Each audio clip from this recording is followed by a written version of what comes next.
첫 코너는 한 주간 시청자들이 관심을 가졌던 MBC 관련 이슈들을 뽑아서 확인해보는 시청자픽 시간입니다. 관련 키워드 살펴볼까요? 통일촌, 약속, 평행이론, 출장입니다. 먼저 출장이라는 키워드부터 확인해 보겠습니다. 연관된 프로그램 살펴볼까요? 4월 30일 방송된 볼빨간 신선노름 관련 키워드입니다. 이 음식 팔아도 될까요를 주제로 한 이번 방송에서는 신선들이 직접 도전자를 찾아가는 출장 맛 평가에 나섰는데요. 다채로운 이색 면 요리들로 눈길을 사로잡는가 하면 1일 신선 찌양의 폭풍 먹방으로 놀라움을 안겼습니다. 가볼까요? 자, 가보시죠. 좋아. 아메리칸 차이니즈 좋아. 홍콩 느낌이 확 나네요. 아, 이 감성이 있네. 자, 오늘 첫 번째 신메뉴의 정체. 자, 이름이 연남동 류승용님의 단단 누들.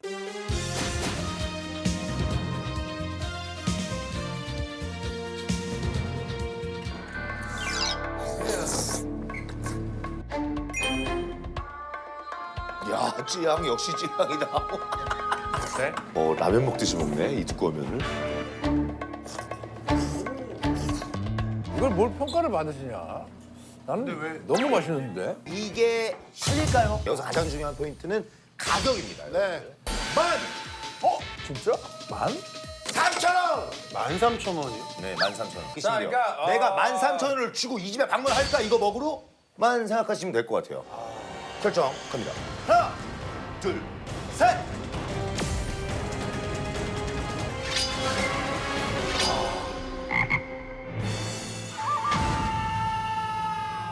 너무 맛있고 훌륭합니다. 근데 솔직히 조금 부담스러워요.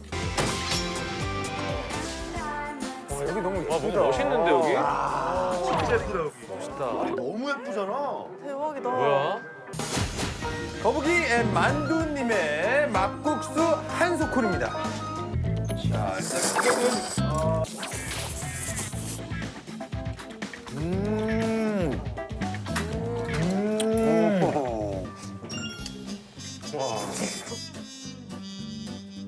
돼지고기 왜 이렇게 부서져? 야, 이렇게 부드러워? 진짜 맛있어. 야, 미쳤네, 이거. 가격 얼마입니까, 가격? 16,500원. 오! 둘, 셋!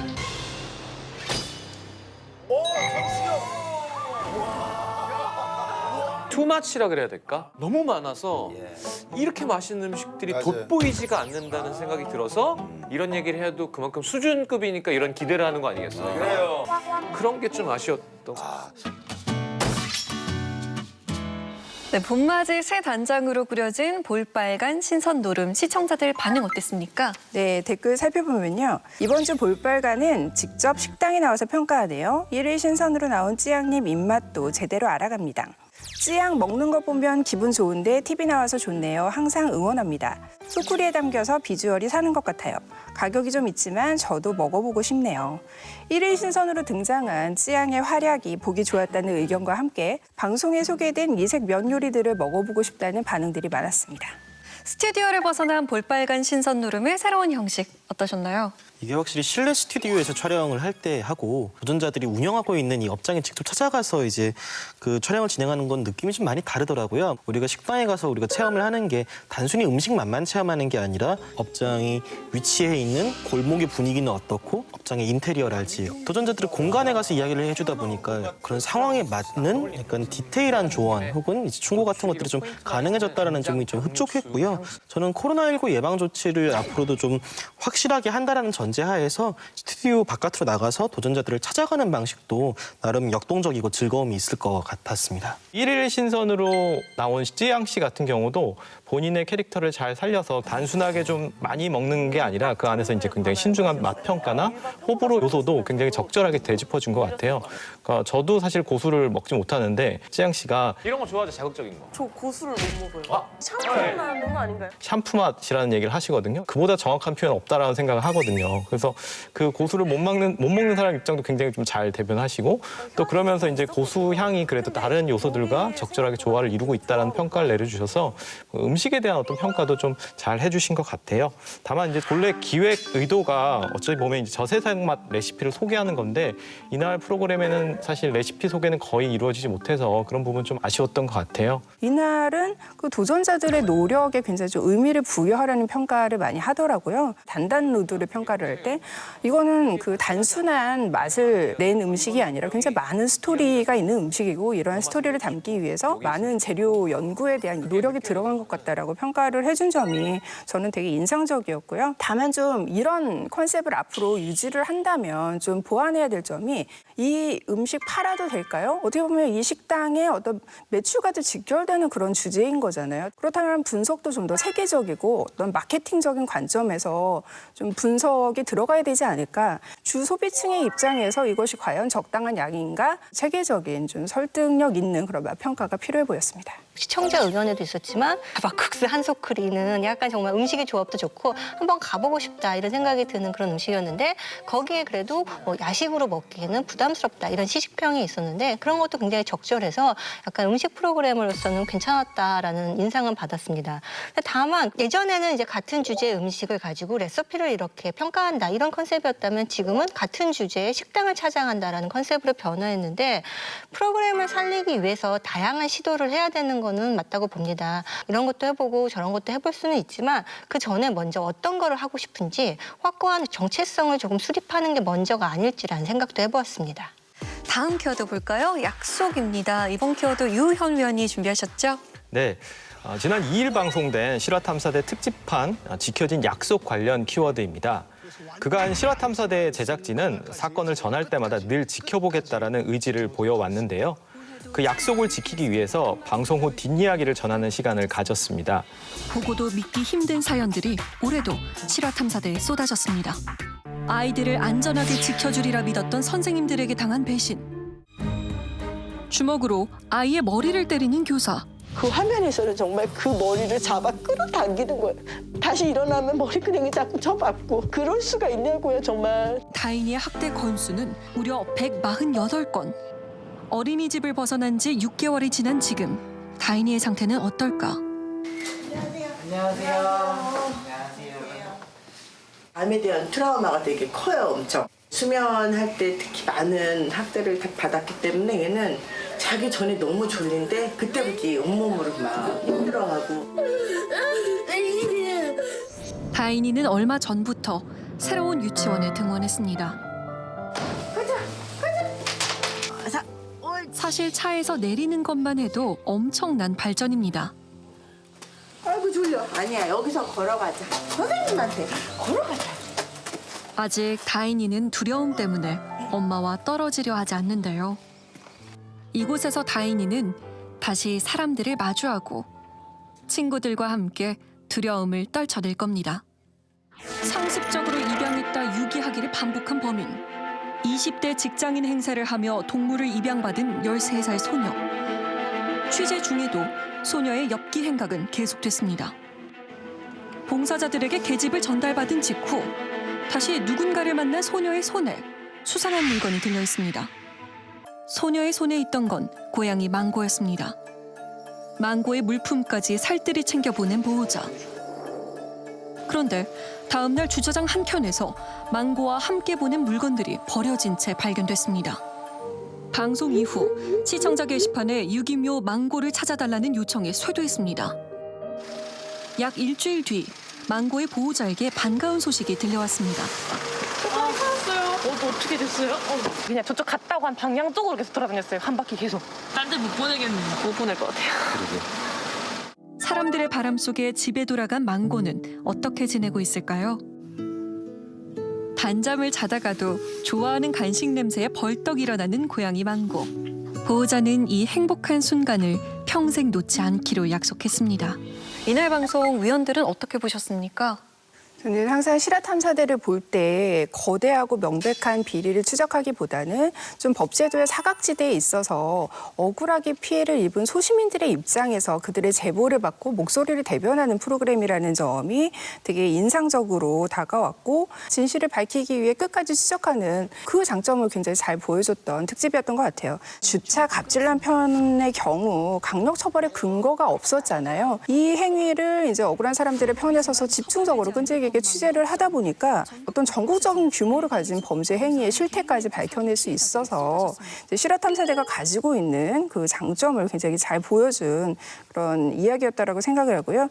그다음 이제 계양산 개농장 편 굉장히 충격적인 동물 학대 문제이기도 하지만 또 한편으로는 동물들을 구조하고 보호하려는 이들의 노력도 같이 조명을 했잖아요. 그래서 실화탐사대가 이제 좀 비극적이고 잘못된 사건들을 잘 추적해내는 프로그램이기도 하지만 한편으로는 여전히 사람들 사이에 어떤 선의가 있다라는 거를 보여주는 그런 미담에도 어울리는 방송이라는 생각이 다시 한번 들었습니다. 저도 같은 의견인데요. 일단은 이런 실화탐사대 류의 프로그램이 일회성, 화제성에 초점을 맞추는 것뿐만이 아니라 후속 보도를 해야 된다는 것이 어떤 언론의 역할이라면 그 언론의 역할을 10분 다한 그런 방송이 아니었나라는 생각입니다. 후속 보도 주제 중에서 핵심인 부분이 동물권과 아동학대였다는 것도 되게 의미가 깊다고 생각했는데요. 선생님에게 학대당한 아동이 아직도 밤중에 잠을 제대로 이루지 못하고 외출도 두려워한다. 이런 얘기들을 보고 많은 분들이 안타까워하셨을 것 같은데 가해자 처벌만으로는 회복이 저절로 이루어지는 건 아니잖아요. 이 문제가 전체적으로 사회 분위기 안에서 해결될 수 있을 때까지 끈질긴 후속 보도를 해줬으면 하는 마음이 들었습니다. 그러니까 실화탐사대 같은 경우에는 사회적 경각심을 불러일으킴으로써 미디어의 환경감시 기능을 잘 보여준 방송이라고 생각을 해요. 어린이 아동학대 부분을 좀 다뤄준 부분은 굉장히 좀 저는 가슴 아프면서도 꼭 필요한 보도였다라는 생각이 들고요. 끝까지 지켜보겠다라는 게 좀 그냥 공허한 다짐이 아니라 정말로 이렇게 피해자의 현재 상황도 좀 전하면서 또 한편으로는 그 가해자는 과연 그렇다면 어떤 처벌을 받고 있는지 법안 같은 것들은 얼마나 좀 진행이 됐고 현실적으로 마련이 됐는지 이런 사회적 안전망에 대해서도 이런 그 감시의 눈초리를 계속 좀 쏟아주셨으면 하는 바람이 있습니다. 위원님들의 이야기를 들으니까 책임감이 더 느껴집니다. 끝까지 지켜보겠다는 실화탐사대의 약속이 쭉 지켜질 수 있도록 저도 함께 노력하겠습니다. 다음 키워드 보겠습니다. 통일촌인데요. 이건 어떤 프로그램과 연관된 키워드인가요? 네, 4.27 남북 정상회담 3주년 특집 2030 통일을 이야기하다 우리 하나가 될 수 있을까 관련 키워드입니다. 이날 방송에서는 10명의 청년들이 민간인 출입 통제 구역 안에 설치된 통일촌을 찾아 이상적인 남북 관계와 평화 통일에 대한 생각을 나누며 특별한 시간을 가졌습니다. 어느 정도 국민들의 그 1인 그 GDP가 좀 그래도 밸런스가 맞아갈 때쯤 통일을 해야 그런 어떤 경제적 타격이 없지 않을까라는 좀 생각을 하고 있습니다. 그러니까 통일이라는 거에 대해서 막연히 단어의 정의는 알고 있지만 내 삶에 어떤 변화를 일으킬 수 있을지는 모르고 있는 거예요.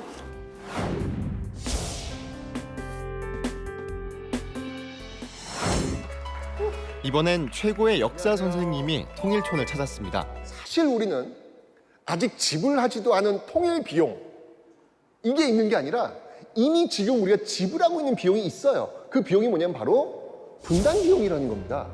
우리는 여러분들 알게 모르게 여러분 이미 세금으로 우리는 분단 비용을 어마어마하게 지금 내고 있는 거예요.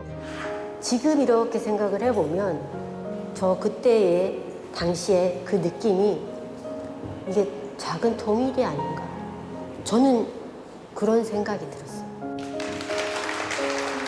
이어서 통일 요원으로 활약한 연예인들이 총출동한 깜짝 콘서트가 이어졌는데요. 역시 공연은 직관이 정답입니다.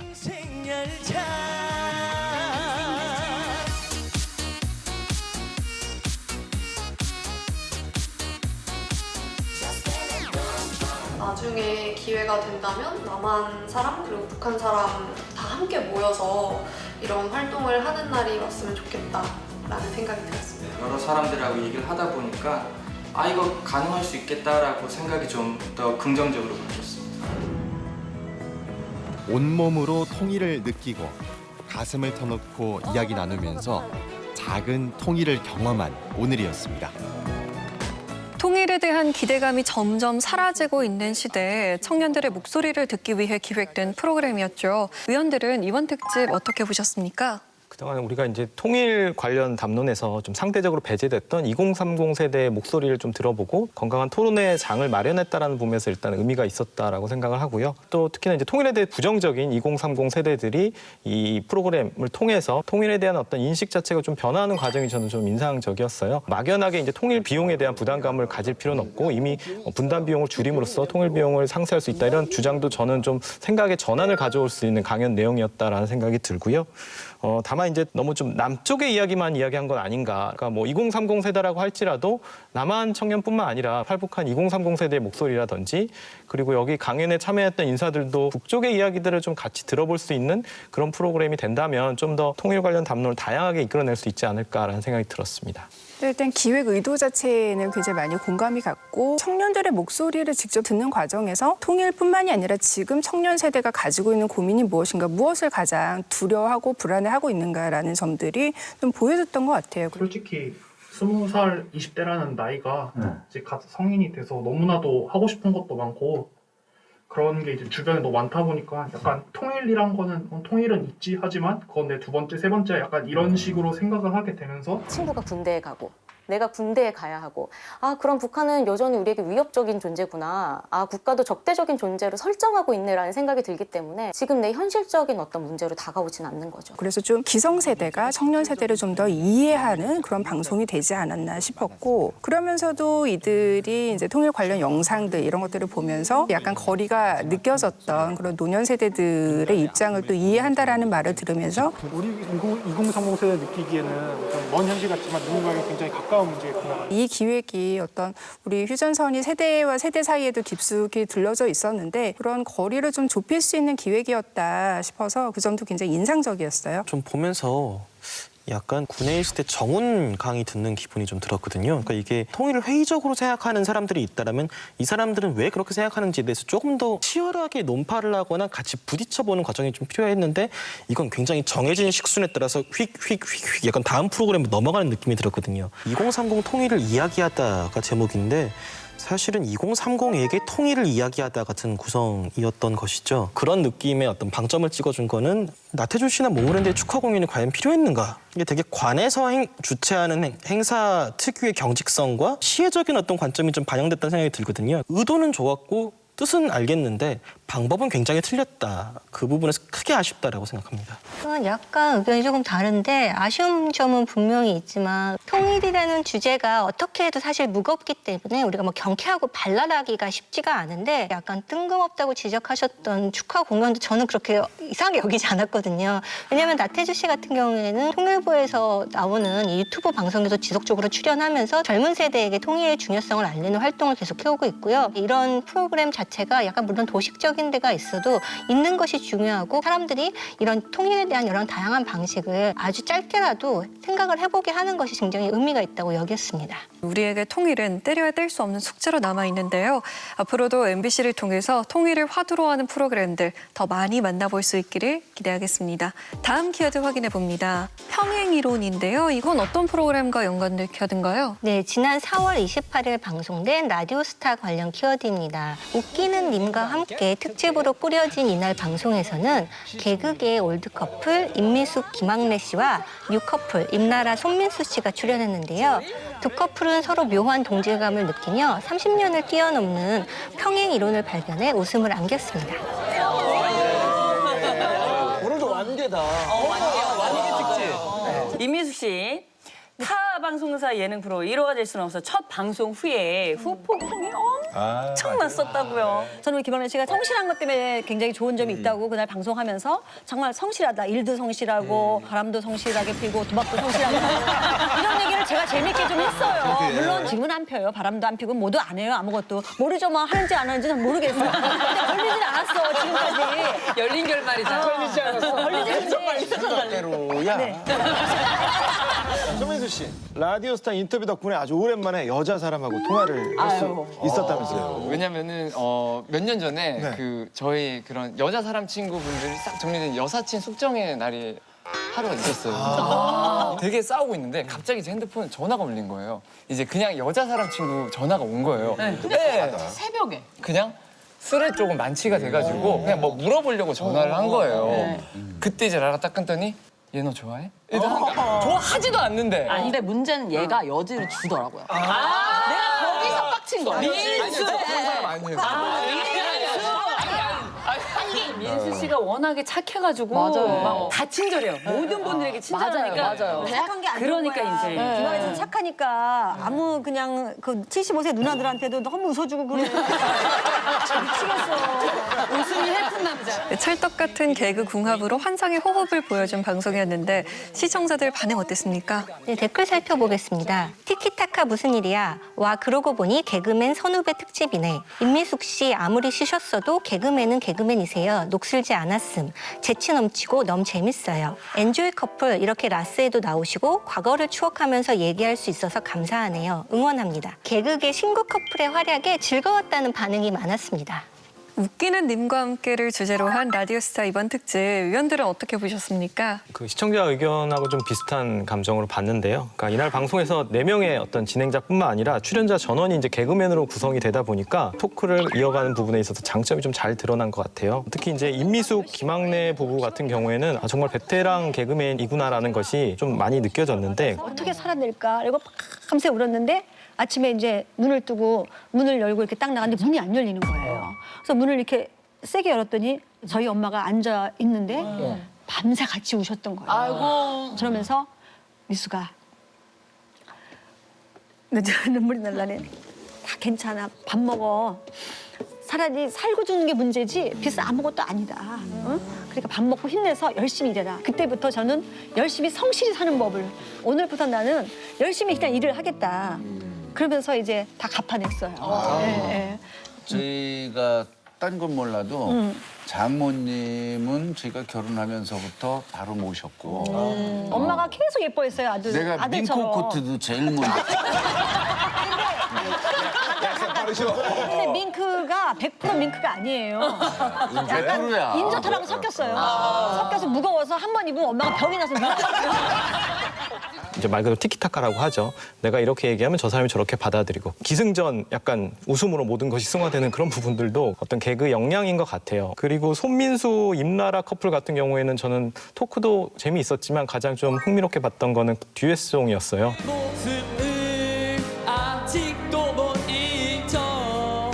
저게 정말 호흡이 잘 맞지 않고서는 저 정도의 완성도가 나올 수 없겠다라는 생각이 들어서 두 분의 어떤 찰떡 케미스트리도 잘 보여진 것 같고, 그러니까 전체적으로 봤을 때 이날 출연진 자체는 좀 세대는 다르지만 공통적인 매력이 있었던 것 같고, 그러다 보니까 이제 다른 회차의 라디오스타보다 좀 시청자층을 확대할 수 있는 그런 장점은 있지 않았나라는 생각이 듭니다. 소위 하드캐리한 건 임미숙 씨가 아니었나라는 생각이 들거든요. 임미숙 씨가 이제 자신을 경단녀라고 하는 표현으로 소개를 했는데요. 사실은 많은 여성 연예인들이 뭐 예능인들이 결혼하고 이제 출산하고 육아하면서 텔레비전에서 사라지게 되잖아요. 그런데 이렇게 여전히 다시 돌아와도 과거와 똑같이 재미있고 웃기고 이런 모습을 보여줌으로써 얼마나 많은 사람들이 다시 돌아올 수 있을까 이런 생각을 한번 해보게 했던 방송인 것 같아요. 다만 많은 분들이 비슷하게 생각하셨을 것 같은데 삶의 애환을 얘기하면서 뭐 남편의 비행이라든가 결혼하면 남자는 달라지는 건가요? 라는 질문을 달라지고 말고 약간 이런 식으로 대답하는 게 구시대적인 결혼관인데 이런 것들을 농담처럼 치부할 수 있는가라는 생각도 들었습니다. 이게 약간 이 두 사람이 화해를 했으니까 뭐 그럴 수도 있는 것이다라는 식으로 넘어가면서 죄의 경중이 좀 흐려지는 부분이 있는 것이죠. 이거는 저도 분명히 좀 경계를 해야 되는 지점이라고 생각하는데, 이게 또 양가적인 구석이 있는 게 예능인으로서의 커리어가 끊겼던 여성 코미디언들이 약간 그걸 폭로하는 과정을 통해서 자신의 발언권을 획득을 하고 다시 이제 제2전성기를 누리는 역할도 분명히 한단 말이죠. 그래서 저는 여성 코미디언들의 발언권을 보장하고 이 사람들의 활동을 지지하면서도 동시에 남편들이 저질렀던 과거의 과오를 지나치게 이제 가벼운 일로 휘발시키지 않는 그 중간 지점의 균형을 찾아가는 과정이 굉장히 필요하다고 생각하고요. 그거는 단순히 그 해당 예능인들만의 숙제가 아니라 제작진들도 같이 고민해야 된다 이렇게 생각합니다.